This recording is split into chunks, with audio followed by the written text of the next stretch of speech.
So यहाँ छ हाम्रो भेज पुलाव, साग पनीर एन्ड टमाटरको चटनी. सो लेट्स गो है त. म तपाईँहरूलाई सिकाउने छु कसरी त पकाउने घरमै.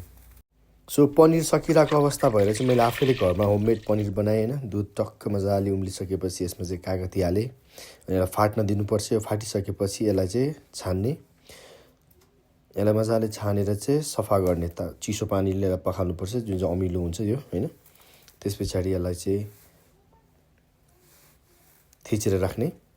यसलाई चाहिँ टक्क लगाएर चाहिँ माथिबाट हेभी चिजले है. हामीसँग सिलौटा थियो अनि मैले सिलौटाले यसलाई थिचेँ. ल 20 मिनट जस्तोमा यसरी थिचिसकेपछि तपाईँको पनिर हुन्छ रेडी. यस्तो दामी पनिर रेडी भएको छ कि म तपाईँहरूलाई देखाउने छु है त. Let's go. अनि यसलाई मजाले काटेँ. दामी हुँदो रहेछ त्यो. घरमै बनाएको पनिर पनि बबालै हुने रहेछ. नर्मल्ली यो पनिर चाहिँ हामीले त्यतिकै पनि खान मिल्छ होइन. यस्तो भएको छ दामी हुँदो रहेछ. त लेट्स ट्राई है. एउटा खाएर हेरौँ. बबा यार दामी. केही फरक छैन दोकानको पनिर र पानी मजाले उम्लिदिने. त्यहाँबाट चाहिँ स्पेनिस साग हाल्ने. यसलाई चलाउने आइस क्युबमा यो सागलाई खाइदिने. यस्तो गर्दा चाहिँ त्यो सागको कलर चाहिँ कन्टेन्ट बसिरहन्छ.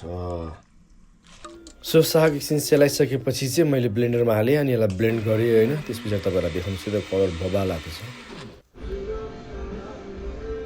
दामी कलर आएछ ग्रिन पुरा.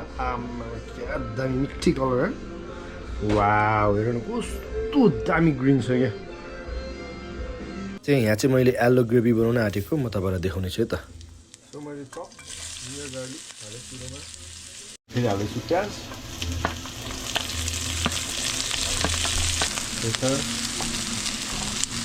गरम मसला अनि सल्ट है अलिकति. अनि सब टमाटर जिन्जरको पेस्ट.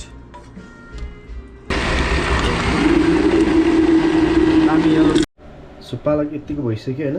त्यहाँबाट पनिर अघि बनाएको अनि मसला यति भएपछि चाहिँ होटलको जस्तै पनिर बनाउन सकिन्छ. साग पनिर. Let's go. सबसे फर्स्टमा जिरा पड्काउनु पऱ्यो हल्का होइन. बेसर यतिको हल्का जिरा भुटिसकेपछि अब चाहिँ मैले हाल्ने हो ग्रेभी हाल्ने है. सो अघि पकाएको ग्रेभी एउटा ग्रेभीलाई हल्का चलाउने होइन. ग्रेभी हल्का सुक्न दिने थोरै. त्यस पछाडि भनेको अब हाम्रो हाल्ने हो यो साग है. दामी कलर आएको छ साग चाहिँ. क्या ग्रिन मिठो दामी ग्रिन कलर आएको छ होइन. सो मैले यहाँनिर अब पनिर एड गरेँ होइन. अनि पनिर एड गरेर मिक्स गरेँ. त्यस पछाडि गएर हेभी क्रिम है. त्यस पछाडि हाम्रो साग पनिर बबाल रेडी भइहाल्यो. अब चाहिँ मैले भेज पुलाव बनाउन आँटेको होइन. ट्याक्क म्याजिक देखाएर जादु देखाएर. कस्तो छ जादु ठिक छ. जिरा तर्काई सुरुमा होइन. अनि 4-5वटा सुक्मेल अलिकति ल्वाङ टक्क यो मिक्स भेजिटेबल. त्यहाँबाट मिक्स काजु बदाम.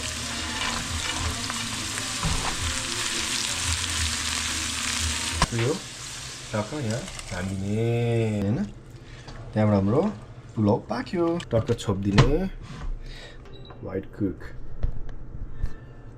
सो टाइमर अन गरेपछि पाक्यो. सो 40 मिनट्समा चाहिँ हाम्रो पुलाव पाक्यो. म तपाईँलाई देखाउनु छु है त खोलेर. Let's go. वाउ दामी पाकेछ. बास्न पनि मिठो आइरहेछ होइन. बेला हल्का चलाउने लाइटली होइन. दामी दामी पाक्यो. अब यहाँ चाहिँ म पिरो अचार बनाउन आँटेको. लसुन पड्काएर होइन टक्क लसुन हालेँ. त्यहाँबाट खुर्सानी हालेँ है. त्यस पछाडि यसलाई चाहिँ एकदम मजाले रातो हुने गरी फ्राई गरेँ. त्यहाँबाट टमाटर स्लाइस गरेको मजाले पकाएँ अनि भइहाल्यो हाम्रो अचार रेडी. अनि यसलाई चाहिँ ब्लेन्ड गर्नुपर्छ है. मजाले ब्लेन्ड गरिसकेपछि हाम्रो अचार चाहिँ एकदमै दामी त्यो लसुन फ्लेभर गार्लिक फ्लेभर दामी आउँछ. सो पाकेर पनि अब हामी खाना आँटेको भान्जा भान्जी दिदी म भएर एन्ड लेट्स सी उनीहरूको फिडब्याक यता कस्तो छ त टेस्ट कस्तो लाग्यो कस्तो पनि एकदमै मेरो अचम्म पर्यो हलिउडमा गयो होइन मामा होममेड हो बबाल दामी छ दामी